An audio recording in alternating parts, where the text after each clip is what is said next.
Hello students, मेरा नाम doctor भावना चौधरी है और मैं राजकीय कन्या महाविद्यालय में रसायन शास्त्र की व्याख्याता पद पर हूँ।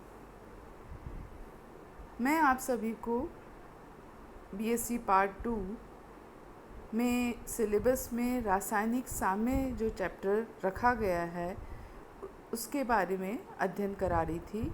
इससे पूर्व मैंने आपके साथ में 4 वीडियो शेयर किए हैं। पुनः आज मैं थोड़ा सा आपको पुराना बताना चाहूँगी कि हमने देखा कि ली शैटले प्रिंसिपल या ला शीतलाय का सिद्धांत जो है वो किस प्रकार से अधिक उत्पाद प्राप्त करने के लिए उपयोगी साबित हुआ। इसमें हमने कुछ पॉइंट्स करे थे कि जैसे टेम्परेचर है, टेम्परेचर यदि कोई अभिक्रिया ऊष्माक्षेपी है तो अधिक मात्रा में उत्पाद प्राप्त करने के लिए ताप को कम रखना होगा। इसी प्रकार से यदि ऊष्माशोषी अभिक्रिया है तो अधिक मात्रा में उत्पाद प्राप्त करने के लिए अभिक्रिया को उच्च ताप पर संपन्न कराना पड़ेगा। इसी प्रकार जो दूसरा पॉइंट था कि किस प्रकार से सांद्रता में परिवर्तन करके हम अधिक उत्पाद प्राप्त कर सकते हैं, फॉरवर्ड रिएक्शन जिससे कि हमें उत्पाद प्राप्त हो रहा है, प्रोडक्ट प्राप्त हो रहा है, उससे हम बढ़ा सकते हैं। तो वो 2 परिस्थितियां हैं।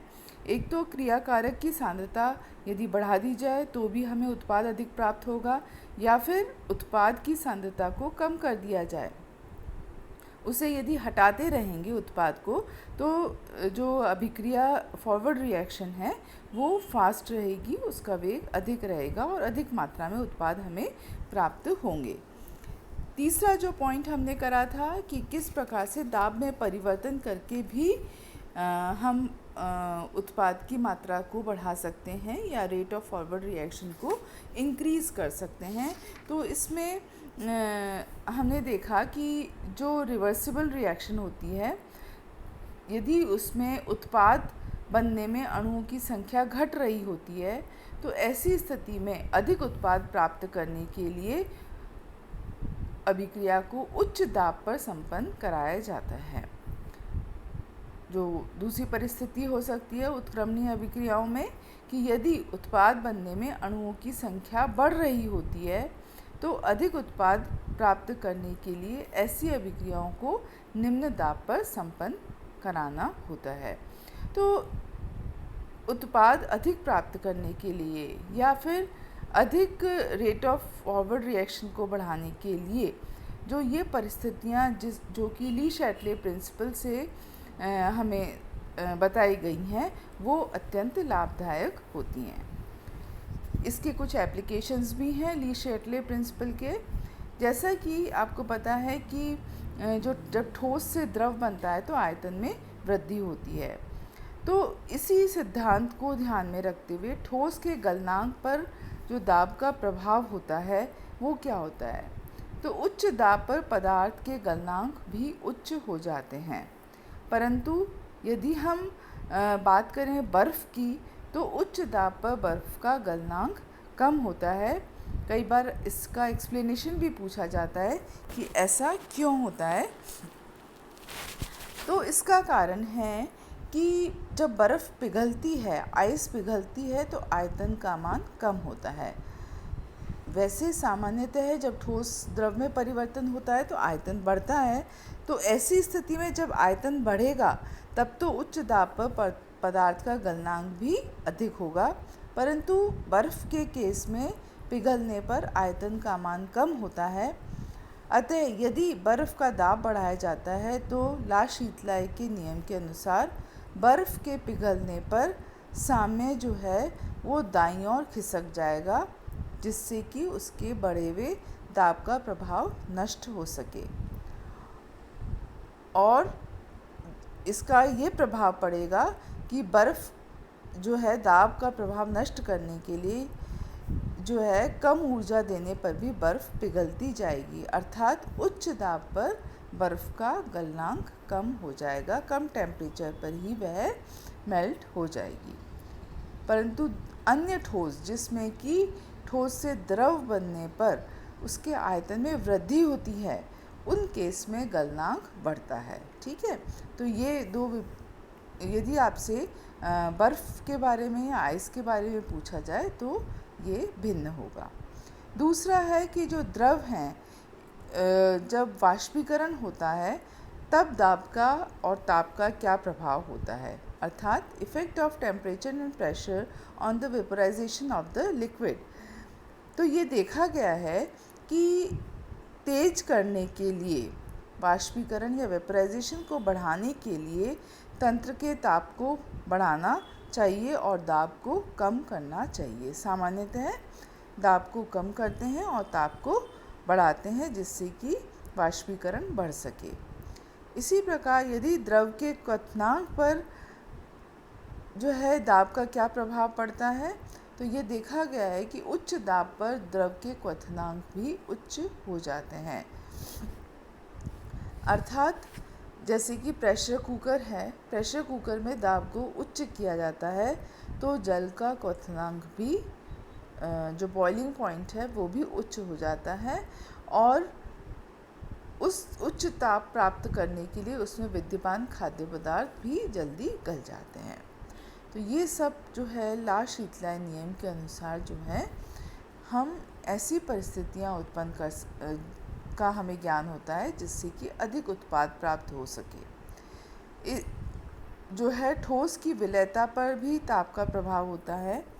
तो ये देखा गया है कि कुछ ठोस जैसे कि पोटेशियम हाइड्रोक्साइड और कैल्शियम हाइड्रोक्साइड इत्यादि जल में घुलते हैं तो उनसे ऊष्मा मुक्त होती है, अर्थात रिएक्शन जो है एक्सोथर्मिक होती है। वहीं कुछ अन्य ठोस होते हैं जैसे कि अमोनियम क्लोराइड, पोटेशियम क्लोराइड जो है वो जल में घुलने पर ऊष्मा का अवशोषण करते हैं।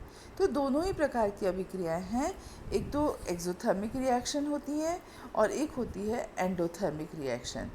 तो ये देखा गया है कि जब रिएक्शन अवशोषण होता है तो विलयन बनाते समय यदि ताप को बढ़ा दिया जाए तो ला शीतलाय के नियम के सिद्धांत के अनुसार ताप वृद्धि के प्रभाव को नष्ट करने के लिए KOH आदि की विलयता तो कम हो जाएगी जबकि अमोनियम क्लोराइड आदि की विलयता बढ़ जाएगी। तो इस प्रकार से एक्सोथर्मिक या एंडोथर्मिक रिएक्शन ऊष्मा का उत्सर्जन या अवशोषण के कारण से उनकी विलयता में प्रभाव आता है, विलयता में अंतर बढ़ जाता है। अब एक सामान्य से प्रिपरेशन देखते हैं जैसे कि अमोनिया को जब लेबोरेटरी में हैबर प्रोसेस से जब तैयार किया जाता है तो उसकी अधिक मात्रा प्राप्त करने के लिए, मैक्सिमम क्वांटिटी प्राप्त करने के लिए क्या परिस्थितियाँ की जाती है। जैसे कि पहले भी मैं आपको बता चुकी हूँ कि N2+3H2 gives 2 molecule of NH3।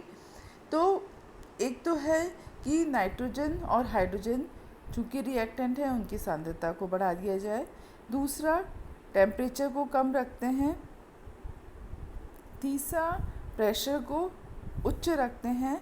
तो ऐसी स्थिति में हमें जो है अमोनिया की अधिकतम मात्रा प्राप्त होगी। तो मुझे लगता है कि आपको ला शीतलाय नियम के जो भी एप्लीकेशंस हैं उसकी जानकारी हो गई होगी और समझ आ गया होगा।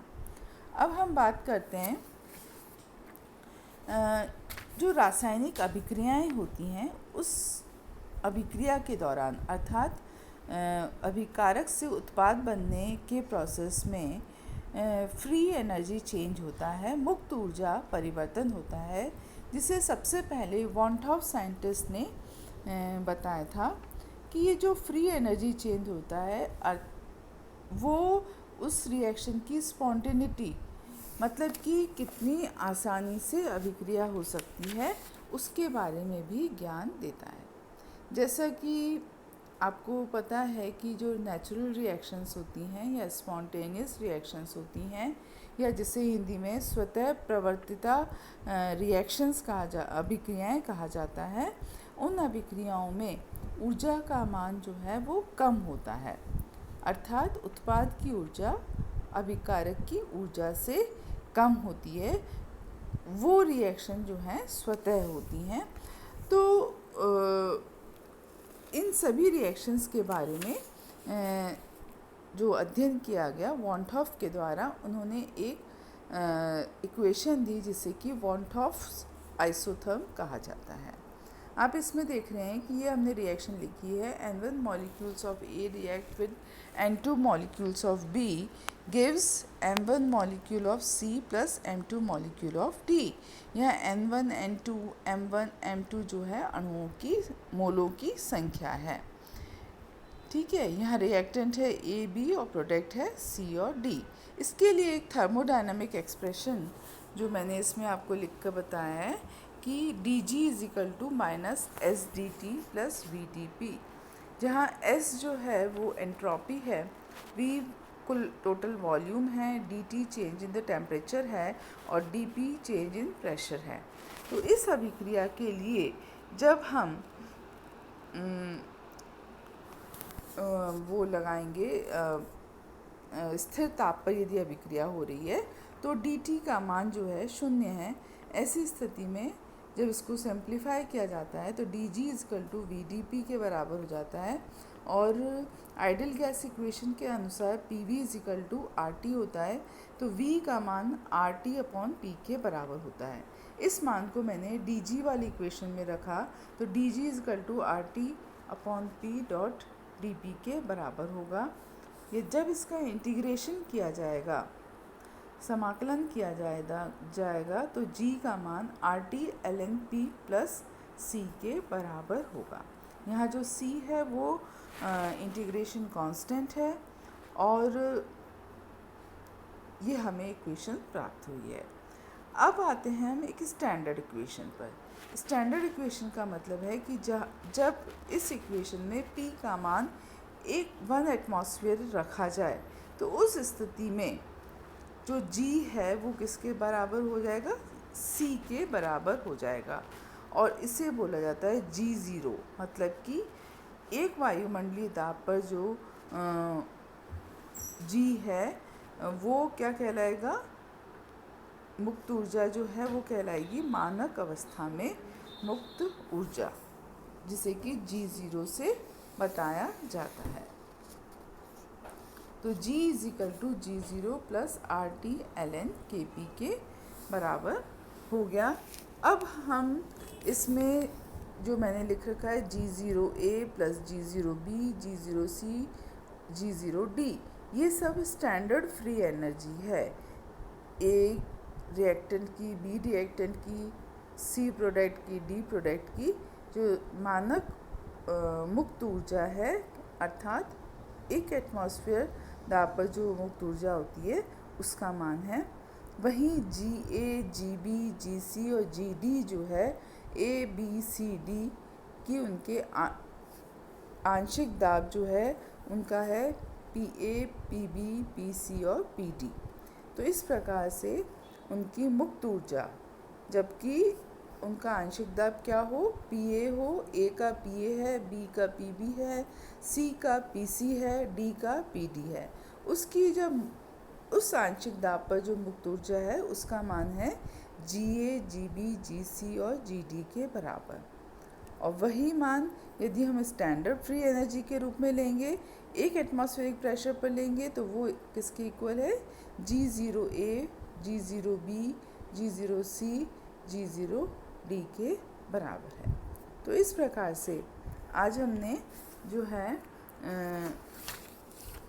जो फिज़िकल इक्विलिब्रियम है, भौतिक साम्य है, उसको किस प्रकार से ला शीतलाय नियम का उपयोग करते हुए समझाया जा सकता है, ठीक है, उसका अध्ययन किया। और जो वॉन हॉफ्स आइसोथर्म है उसका मैंने आपको इंट्रोडक्शन बताया। शेष जो वॉन हॉफ्स आइसोथर्म का जो शेष भाग है वो मैं दूसरे वीडियो में आपसे शेयर करूँगी।